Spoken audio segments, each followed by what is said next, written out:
Hello, this video is for showing you how to use the linear regression equation tool.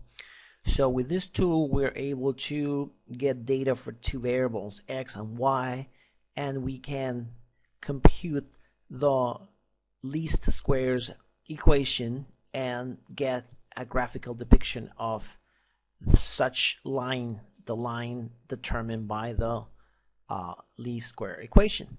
So let's start with an example. Say we have data for x 1 2 3 4 and we have data for y 4 5 6 8.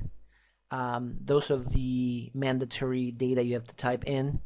There are also three boxes here that are optional, where you give a title to the chart, you give a name for the x variable that's going to go on the x-axis, and you give a name for the y variable. If you don't put anything here, it will just apply some default names that will make sense in most of the contexts.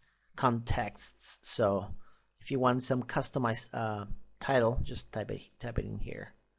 Okay, so you type the data for your x variable and the data for the y variable. Make sure that they have the same number of elements for each variable, otherwise the solver will complain that you need to match the size. You have to match the size of the samples. So you click on analyze here, and then here you get it. You get a table, then a table with the calculations that you need for the product of the variables x squared, y squared, and you get all these parameters that you need, some squares, and based on the formulas for the slope and the y-intercept, you get the equation for the linear regression equation.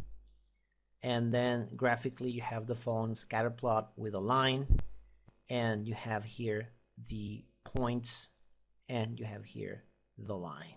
All right, so here anytime you want, you can edit this, add two more elements here, add two more elements, and then we reanalyze this and it updates for you all the data you need.